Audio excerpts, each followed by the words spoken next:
Hi, welcome back to my channel. My name is Holly Starkey, fantasy story editor. I edit all subgenres of fantasy, and I hope you are having an amazing day. So in today's video, which I planned to go up on Monday, but I had some technical difficulties and had to just redo all the videos, which is fine because now I learned. It's a whole learning curve.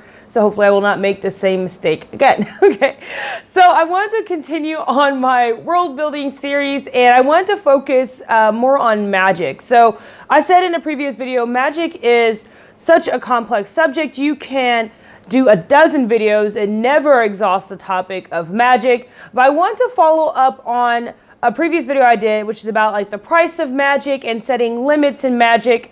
And I want to give a few more examples about that. So this video is going to focus on magic and kind of how to avoid some pitfalls with setting limits to magic and price to magic, and also some of my favorite magical limits that I see in novels. So I have my notes, of course, because as you know, I can go off topic. So I want to make sure I hit all the points that I want to cover in this video.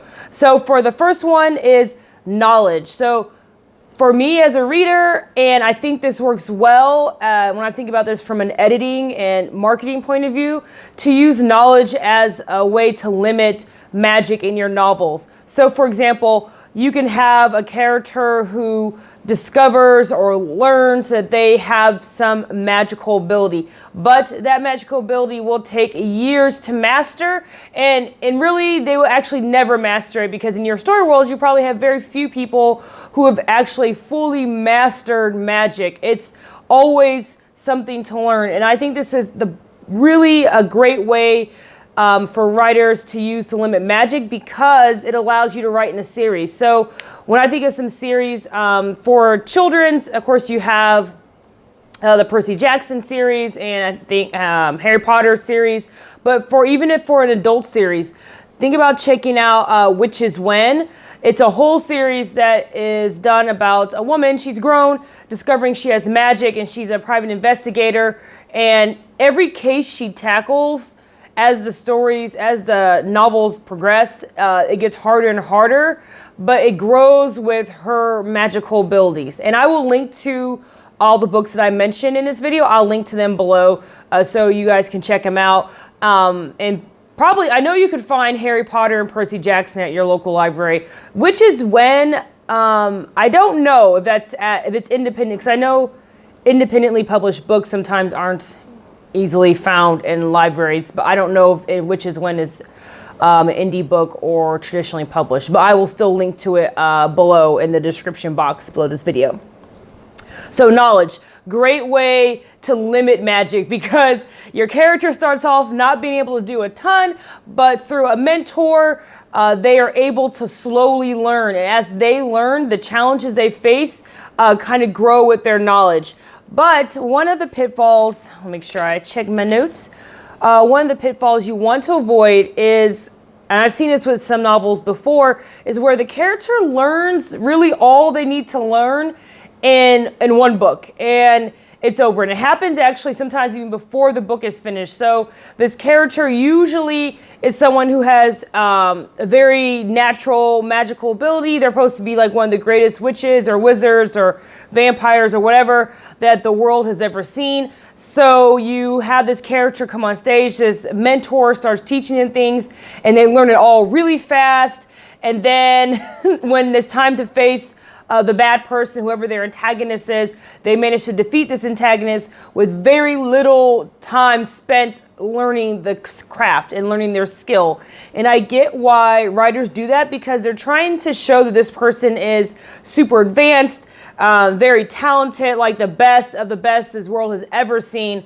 But like anything, think about it in reality. Someone who is very gifted at what they do, like Michael Phelps in the Olympics. I mean, he doesn't just show up after having practice for just a few hours. No, even if you're brilliant, you have to put hours and hours and usually years into perfecting whatever you're trying to do. So you can have someone have a natural ability and be naturally, better than other people, but you have to show your reader that this person is putting in the time to learn. And they also need to have some setbacks. They can't just be brilliant at everything they attempt to do. You have to have them fail a couple times, but you can still fail and be a brilliant person at whatever you're trying to do. If they're a witch or a warlock or a shapeshifter, you can still fail.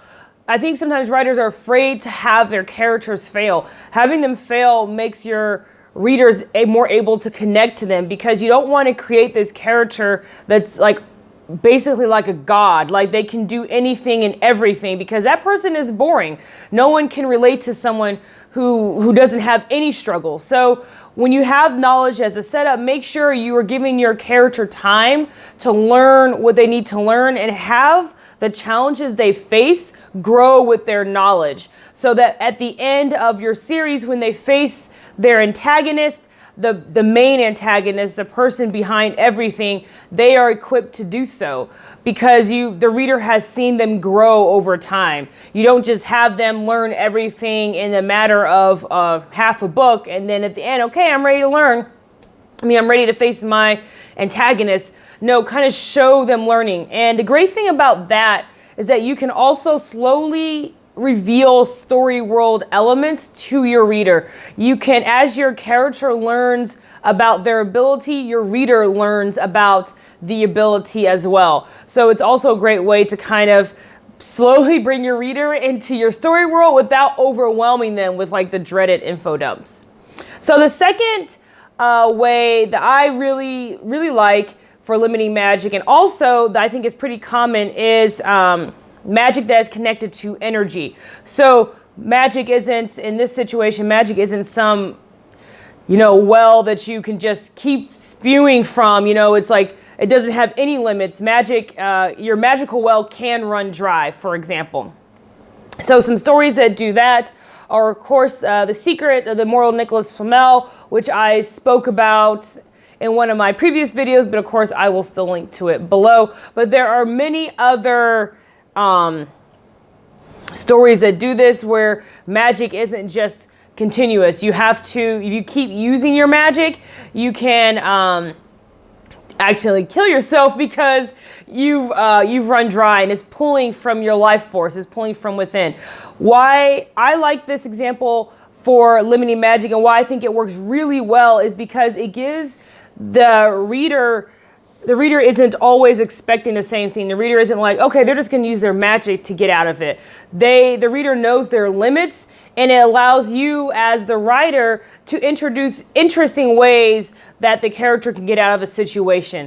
So they can't just rely on whatever their ability is. Maybe they have to call on a friend, or maybe they have to use something that's non-magical to escape the situation they are in. So it allows for you to be very creative with what your characters do, and also to introduce elements of your story world that aren't connected to your character's ability. So again, it's a way to ease your reader into your world without overwhelming them. So for instance, if your character is a witch, and she's out of magic, and she can't, well, she's not out, but she can't use anymore without killing herself, maybe she calls upon a werewolf friend who helps her out of a situation. And that is a moment for you as the writer to kind of show the relationship that witches and werewolves have, and also to let your reader know that there are other types of abilities in the story world, and to show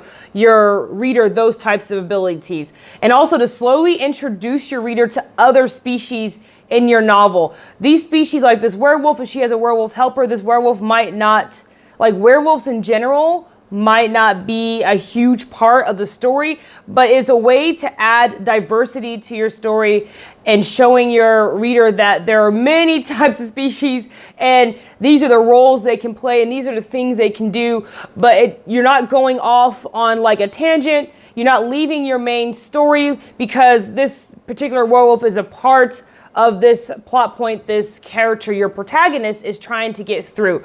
So you're not going off on a tangent, leading your reader astray with something that doesn't matter to the main story, but bringing this other character like this werewolf to help your protagonist in really does help show your reader things about your story world without a bunch of telling and without losing the main thread of your story. So some pitfalls with the energy one that I often see in manuscripts that I'm editing is that writers tend to really love their protagonists. They don't want their protagonists to make mistakes, and they want their protagonists to be brilliant and make all the right choices, of course, but that's not how any real person works. Real people make mistakes, they make the wrong choices. So if you always have your protagonist using their energy, their magical energy, and saving it up, and then the big thing happens and they've, coincidentally have already saved up all their magical energy, it seems like your protagonist always knows when to save their energy and when to use it. So they're never in a situation where your protagonist is never in a situation where they expect to be able to not use their energy or be able to use their energy, if that makes sense. So for instance, your main character is a witch and she uses her magical energy to get herself out of a sticky situation, and then she rests for a bit, and then another sticky situation comes up, and then she uses that energy to get out of that, and then another sticky situation comes up and she uses her energy to get out of that. But she's always resting in between when there's really nothing big happening. And she uses other things other than magic to escape situations. But it always seems that she has a reserve of magic for the big situation. So that's what I mean. Like, you have it too predictable where she doesn't use her magic for small things, but she always seems to have her magic available for big things. What you need to do is have her use her magic for something big, and maybe she starts resting, but then something big happens again. Or she has just used her magic for a bunch of small things, and she's going to rest it up, thinking that nothing big will happen, but then something big happens. You need to make sure that your character does face something very challenging without the ability to use her magic. Or if she decides to use her magic, she would die, and of course that would be like a self-sacrifice, and that would be a very different story. But you need to make it so that she needs to face something big without having that magic. That is a common thing that I've seen over and over and over again in manuscripts that I edit. And sometimes in published manuscripts, I guess it slips by some editors, or the person maybe didn't use an editor. But always make sure that your character does face something big without having the ability to use their magic. Like, for instance, her magic has been drained. I just can't stress that enough, because otherwise it just, from a reader's point of view, it starts becoming very predictable, and it just seems too easy for her to get out of these situations. So make sure you're always doing that. And one other thing I wanted to touch on, because I know this video is getting kind of long, is having a character who is like larger than life. Like, for example, I want to use the example from a book that I just started reading. I think I put it here. Yeah, here it is. First Grave on the Right by Darynda Jones. I might have mispronounced her name. I will go ahead and link to this novel down below so you guys can check it out if you're interested in it. I'm like halfway through it. But what I like about it is you have a character who, the main character is the Grim Reaper, and I'm going to oversimplify this for the sake. Her goal is to bring people's souls into the light. So help them leave this world into the next world. And that is her, and that's what she does. That's her job. And she can, of course, see ghosts. She can talk to them. She can actually physically interact with them. And of course, other people can't see them, but she can see them. But as the Grim Reaper, that's a pretty larger than life character. But there are limits to what she can do. She can't force anyone to enter into the light. Her job is to help persuade them. What she does is she solves their murders. So if they have been murdered, she goes and she solves that mystery around and kind of helps them leave this life behind, because in this story that Miss Jones has written, you know, every person that dies doesn't come to the Grim Reapers unless you have maybe some unfinished business in your life here, then you'll come to her. But I just really like the limits that she set on this character, that she placed on this character, that Jones did. The Grim Reaper cannot force people to leave this world. Also, she doesn't have superhuman physical ability. I mean, yes, she can fight and things like that, but she doesn't have any superhuman physical ability. So it really makes it a very interesting read, because she has these ghosts that she's trying to help, you know, but she's not able to force them to leave. It's a lot of her using her wits that we all have, you know, helping her. She has to solve these mysteries. She has to deal with a lot of stuff in her own personal life. So she has these limits set on her. So for people who want to write about like demigods, or even if you want to write about a god, like a Greek god, an Egyptian god, any kind of god, you can do that. I'm not saying that you could never write about a larger than life character. Make sure you put limits on what they can do. Kind of bring them down to earth a little bit, so that they're not like almighty, because otherwise that person isn't an interesting read. I think that's an interesting character, but not a great protagonist.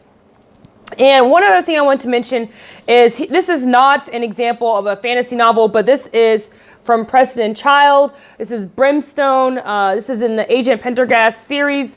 So if you've read this series, I will link to Brimstone down below.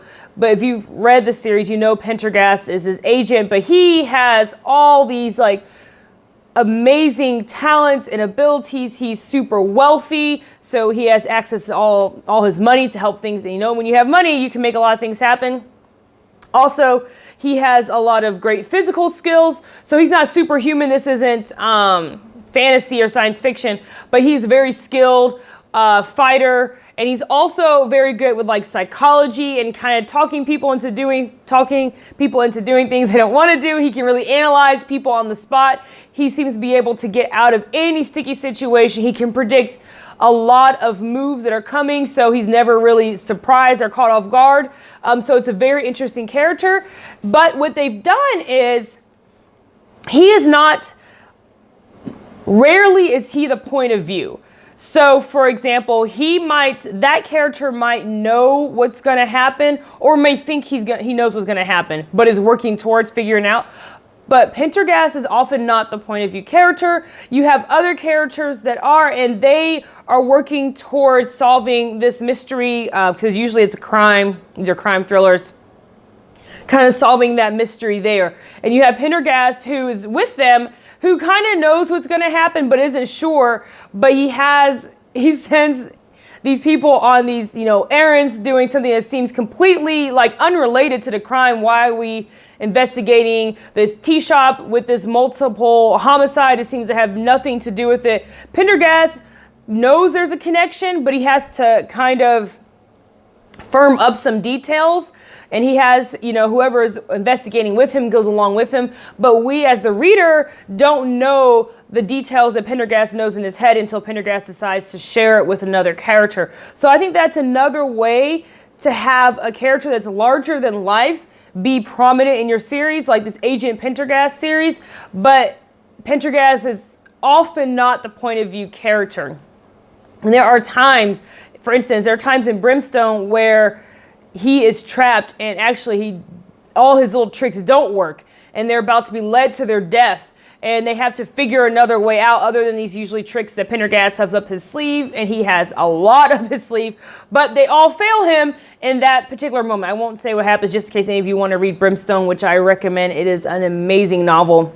But that is just another way if you want to have a character that has just a lot available to them and is a very, I think I'm saying larger than life a lot, but I just can't, stress it enough. A larger than life character, you don't have to have that character as a point of view. It can be your main character, because the whole series focuses on Pendergast. He's in all the books. He's the main person that comes up in all the books, but he's not the point of view. And you can do that if you want to try and keep some things secret from your your readers, and also to show other vulnerable characters, because the other characters in the novel are not as skilled as Pendergast. They're not stupid by any means.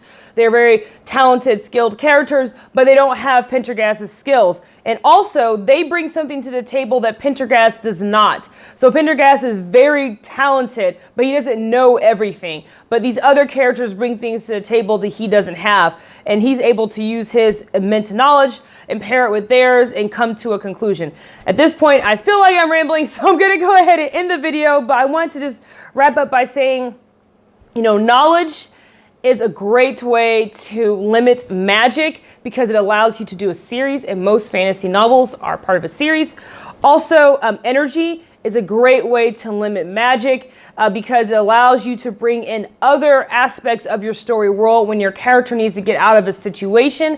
And also, if you have a larger than life character, like you with Pendergast, and also like in his other book called First Grave on the Right, you can just have, the Grim Reaper has limits to what she can do, because in Mrs. Jones' book, the Grim Reaper is a woman.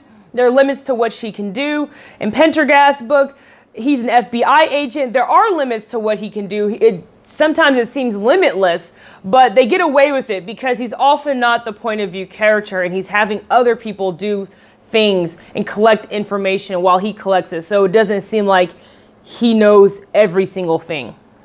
And I hope that I explained that well. And I recommend, last thing I want to leave you with is that if you are a fantasy only writer, like you only write fantasy or you only write science fiction, reading outside of your genre will make you a stronger writer, because there's so many things that are very specific, unique to fantasy. But when you read other stories, you can bring in so many other story elements into the fantasy genre to make your writing just stronger, because just the more you read good writers, not writers who are not doing so well, but good writers, not good meaning they are on the New York Times list, because that doesn't mean you know how to write. That just means you know how to sell. That's another little pet peeve of mine. Just because a writer is on the New York Times list, or just because someone says I've edited a lot of New York Times, that just means that those books sell really well. It doesn't mean they're well written. It just means they can sell books. There's a difference. But anyway, sometimes you have books that are well written and on a New York Times list, like the Preston and Child series, which is amazing novel. Anyway, thank you guys so much for watching. Again, my name is Holly Starkey Fantasy